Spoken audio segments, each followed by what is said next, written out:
एक चालाक बंदर एक दिन दूध वाले की थैली से दूध की बोतल उठाकर भाग गया। दूध वाला उसके पीछे दौड़ा और पकड़कर उसे बहुत मारा। थका हारा बंदर रोता हुआ जंगल के रास्ते अपने घर की तरफ चल पड़ा। रास्ते में उसकी नजर एक बड़े पेड़ पर पड़ी जहां मधुमक्खियों का छत्ता लटक रहा था। बंदर तुरंत पेड़ पर चढ़ गया और छत्ता तोड़कर सारा शहद निकाल लिया। उसने शहद को बोतलों में भरकर बाजार में बेचना शुरू कर दिया।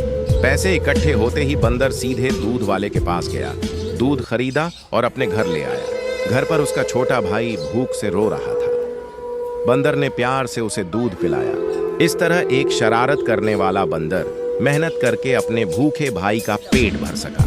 एक मोटी ताजा सफेद मुर्गी थी। दाने की कमी की वजह से वह अक्सर उदास रहती और रोया करती थी। एक दिन मुर्गी ने अंडे दिए और कुछ ही दिनों बाद उन अंडों से बहुत सारे छोटे छोटे चूजे निकल आए।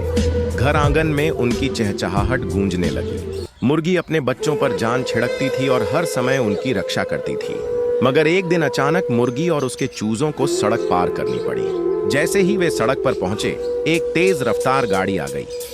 मुर्गी ने अपने बच्चों को बचाने के लिए आगे कदम बढ़ाया, लेकिन खुद गाड़ी की टक्कर से मर गई। सारे चूजे अपनी मां को खोकर जोर जोर से रोने लगे। उनके दिलों में हमेशा के लिए मां की याद और उसकी कुर्बानी बस गई।